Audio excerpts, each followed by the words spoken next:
Diplom shart emas.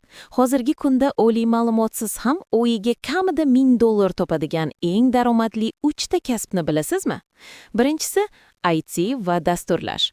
Agar qo'lingizdan kuchli kod yozish kelsa, ish beruvchiga qog'ozdagi diplomingiz emas, amaldagi portfolyongiz kerak. Ikkinchisi digital marketing va SMM. Hozirgi kunda bizneslar mijoz topish uchun internetga ko'chgan. Reklama va sotuv tizimini tushungan mutaxassis esa har doim oltinga teng. Uchinchisi video montaj va motion design. Hozir zamonida e'tibor eng qimmat valyuta. Videolarni sifatli montaj qilib, trendga olib chiqa olsangiz, daromadingizning cheki bo'lmaydi.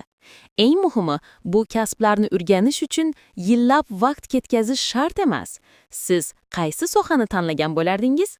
Fikringizni izohlarda yozing va sahifamizga obuna bo'ling.